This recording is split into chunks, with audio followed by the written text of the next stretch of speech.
Praktisi hukum menanggapi kasus yang lagi heboh nih diperbincangkan di publik mengenai warga negara Korea nih, Ami BMG dengan suaminya Aden Wong dan melibatkan warga negara Indonesia, salah satu penyanyi dangdut inisial TE. Ini seperti apa mungkin melihat kasusnya secara hukum? Secara hukum saya berikan tanggapan saya, kalau mereka itu non muslim berarti kan di pengadilan negeri.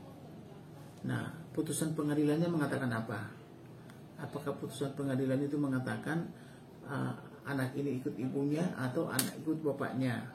Kalau belum ada putusan pengadilan negeri atau masih di luar pengadilan mereka, tidak boleh.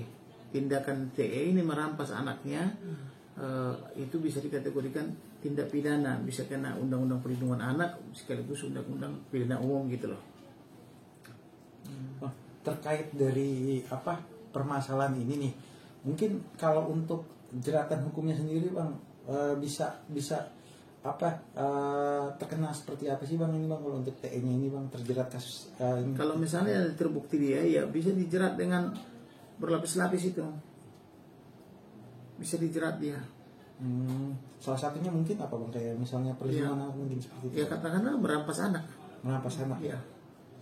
Bang, kalau menurut abang nih sebagai praktisi hukum nih, melihat nih perlu adanya ini gak sih bang, misalnya stakeholder kayak misalnya pihak-pihak terkait bang, kayak misalnya KPAI atau misalnya sejenisnya nih, untuk terlibat gak sih bang untuk menengahi permasalahan ini bang, sebenarnya bang perlu gak sih bang? Memang disinilah perlunya itu Komisi Perlindungan Anak perlu terlibat supaya hal-hal seperti ini bisa diselesaikan dengan baik.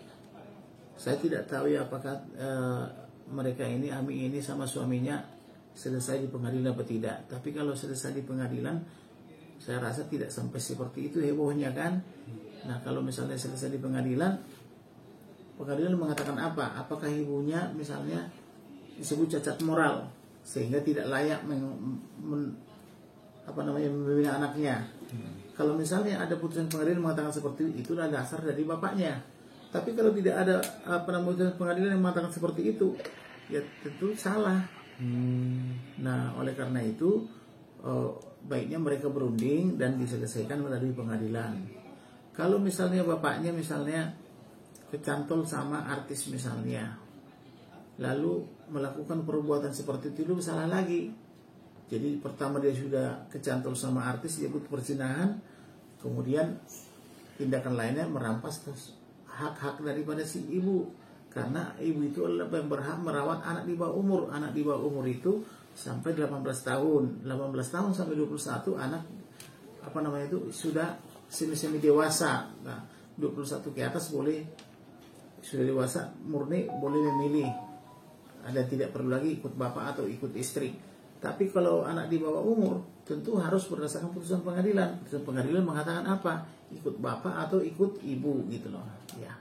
Bang, sekarang kan si ibunya ini melaporkan ke Polda nih di Indonesia, melakukan si pedangdut ini yang diduga berselingkuh dengan suaminya. Jadi lapornya itu atas dugaan perzinahan. Aku masuk aja atau gimana bang? Iya. Dan halangi pemberian ASI nih. Gimana bang? Sebentar lagi ya. Nah, misalnya pertanyaan tadi apa?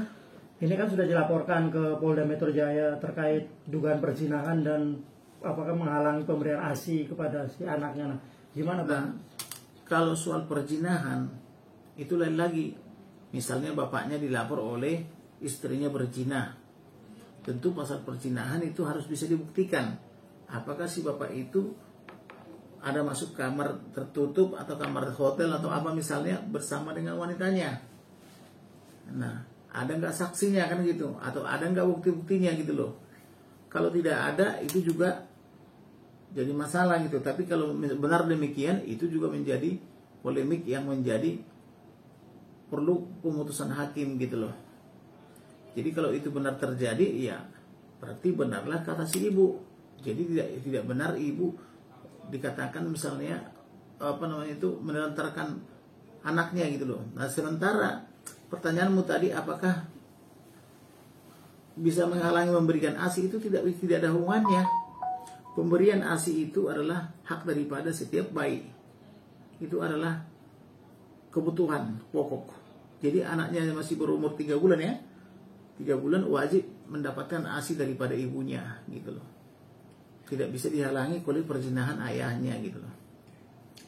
Ini yang menarik ini bang, ini kan melibatkan warga negara asing ya. Artinya kalau untuk proses hukumnya sendiri bang, ini apa nantinya akan digelar di sini, bisa di Indonesia ini bakal bisa digelar bang? Apa emang nanti harus mengharuskan di luar negeri bang? Sendiri. Saya tidak tahu apakah mereka mencatatkan ke kantor catatan sipil. Kalau mereka mencatatkan kantor catatan sipil, misalnya di Jakarta, otomatis sudah tunduk kepada hukum Indonesia. Nah, kita kira yang berlaku seperti ini, hukum Indonesia berlaku atau tidak dengan terhadap orang ini? Kalau hukum Indonesia berlaku, tentu diadili dengan sistem hukum Indonesia. Kalau misalnya yang satu, misalnya di Singapura ya, aku bilangnya, kemudian yang satu lagi warga negara Korea ya, ya berlakulah hukum Korea atau hukum Singapura kepada mereka, atau bahkan hukum internasional kan gitu. Mungkin terakhir harapan dari abang. Mungkin saran dari abang untuk seorang AMI BMJ ini seperti apa bang?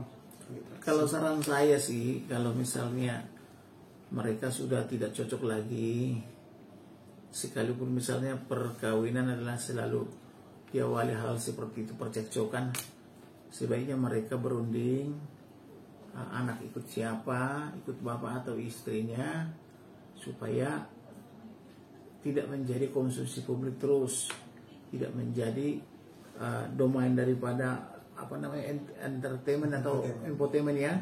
Nah, baiknya mereka berunding, ini ikut siapa gitu loh. Jadi kalau ikut istrinya, ya biarlah suaminya menafkahi.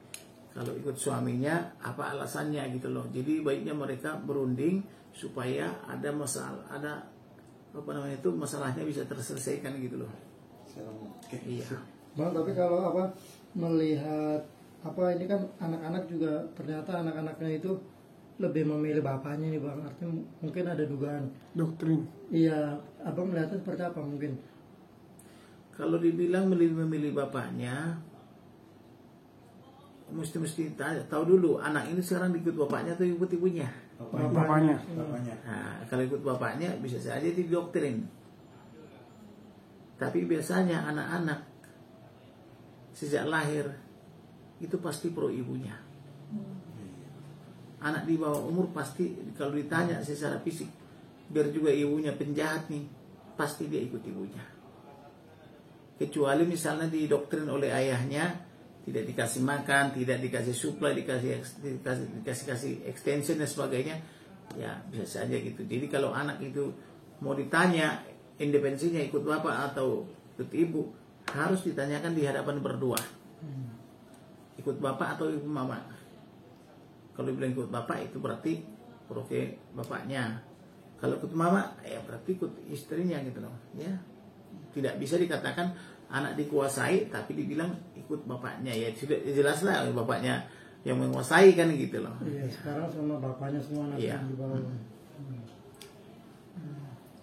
Oke. Terima kasih Pak Kamarudin. Iya.